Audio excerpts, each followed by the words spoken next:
Welcome back to College Sports Evaluations Metrics Mania. Today we're jumping back on the horn with Maddie Schmidt. Welcome, Maddie. Hello.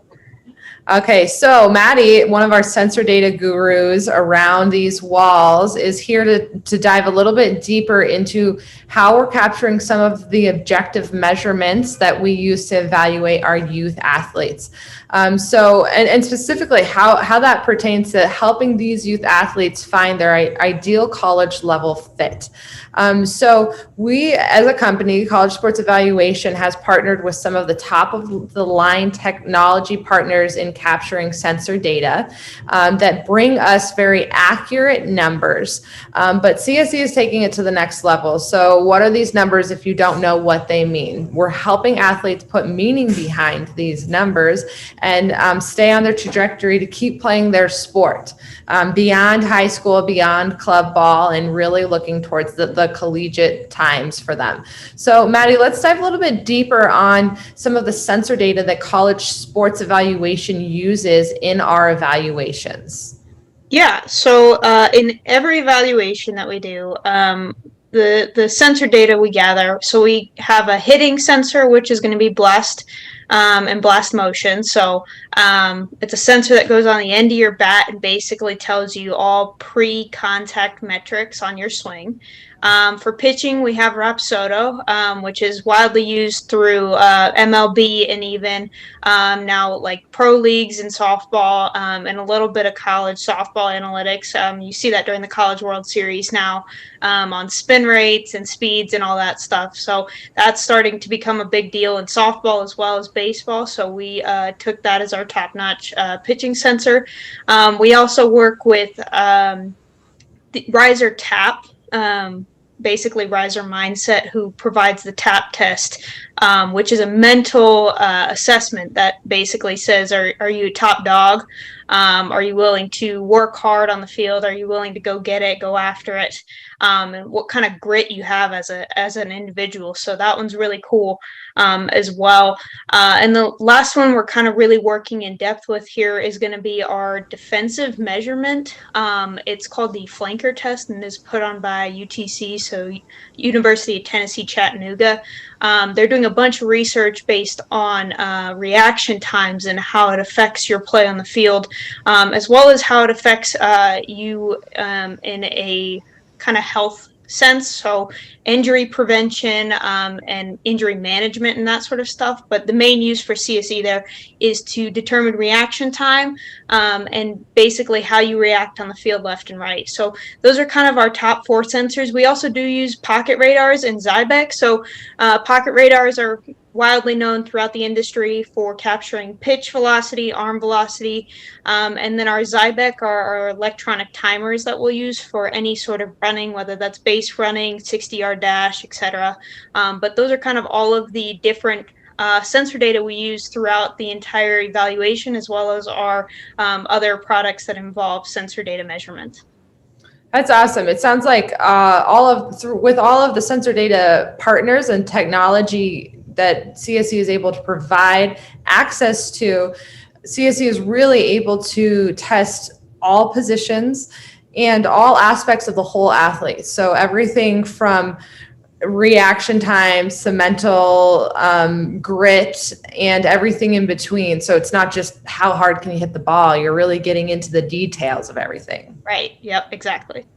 So when an athlete comes in to take a CSE and they're getting this objective measurement taken, and then they receive their CSE report back with the CSE score indicating how they performed, when they find their college level fit according to their performance, what does this mean for them? How does this help them turn their eye towards which colleges they should be focusing on? Yeah, so with the college fit slider that CSE provides, and as well as tied to the objective measurement, it kind of marries the two, the objective, subjective standings there within the college fit. So what we like to do is say that the objective measurement can only help you get further, so improve. So let's say your college fit slider says you're at a high D2. You can take your objective measurement and actually pair it to that and say, okay, what can I do to get better? How can I improve my objective measurement? So let's take hitting, for example. If I'm a high D2 hitter, how can I get better? I can go look at my blast motion measurements and I can say, okay, how do I improve this? So do I need to become more consistent in my pre-pitch approach? Do I need to work on my power ability? Do I need to work on, getting through the ball more, staying on path properly? All of this stuff that we take at this Division II level, how can I get better on that?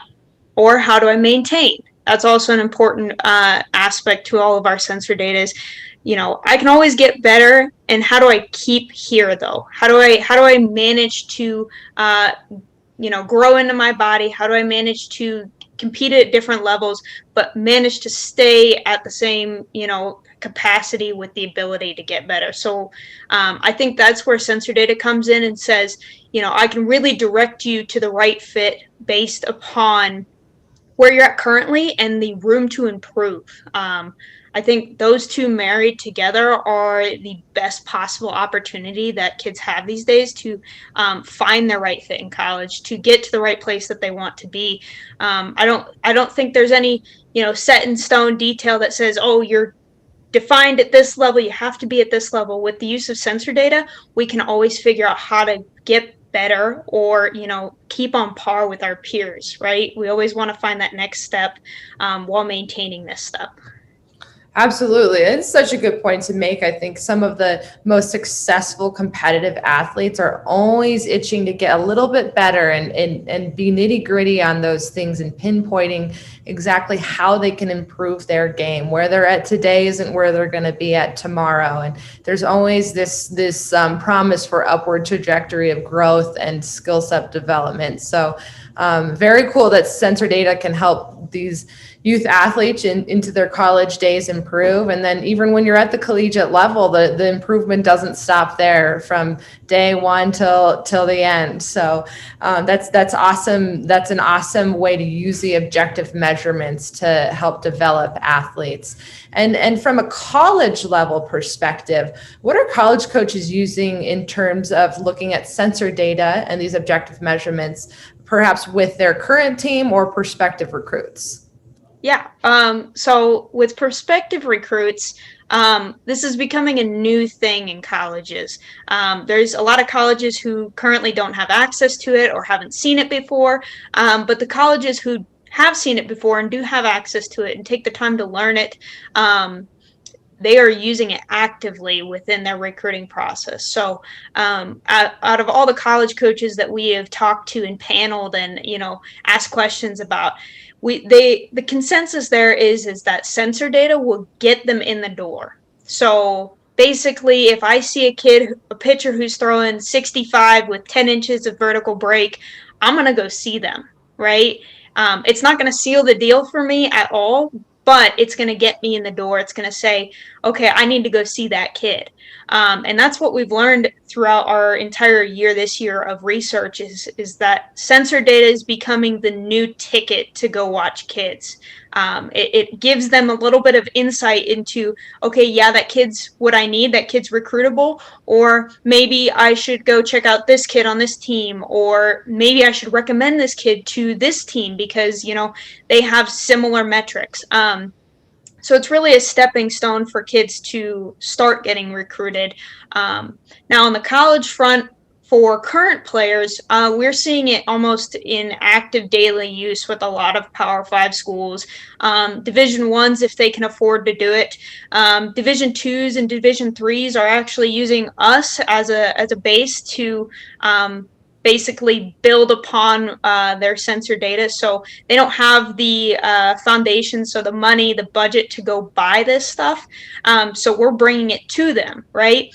And so what we're seeing with college rosters is that it's all used for development. So how do I get better? Kind of what we just talked about before. They use it as the same way as you guys would, seeing that I'm here. How do I get here? We see that a lot in our Power 5 schools, again, with our panels and our research. That's what they mainly use it for, is how do I get better? How do I become more consistent? And then, the other aspect of it is that in college, you have this concept, and CSE kind of goes into it a little bit, of impact player, starter, and roster player. So kind of define those a little bit. Your impact player is going to be the one that makes the difference, the Montana Fouts of the world, the one who is always on the field and is going to make a difference in the game. Your starter is going to be a kid who starts basically almost all games, 80 to 95% of games they're going to start. And then your roster player is somebody who kind of runs bases, who hops in for pinch ABs, basically just is on the roster, right? So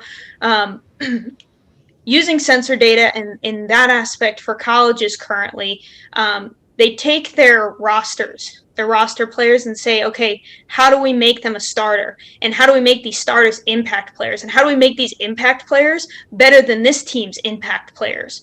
So that's kind of where sensor data is leading colleges right now, is taking their rosters to impact and building upon their impact players to get better than another team's impact players, to basically win them a College World Series championship, and move forward from there. So yeah, it's kind of a crazy world of how data and objective measurement has evolved to be such a game changer in development of players.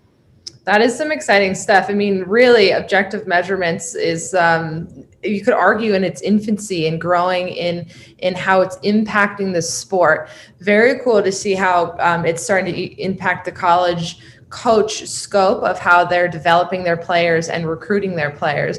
And some of the most exciting stuff that CSE is doing is partnered with these colleges. Some of our biggest showcase events that we're part of during the year for opportunities for youth athletes to come take their CSE are partnered with these annual tournaments that college coaches are at, and they're coming to watch these players because they want to see these objective measurements. So very excited, and we're looking forward to continuing our work with these colleges and our sensor data partners. So thanks for jumping on with us today, Madi. We'll perhaps dive a little bit deeper, of course, into our blast motions, Rapsodos, flanker, and all of that on a one-off basis in future episodes. Great. Yes, thanks for having me.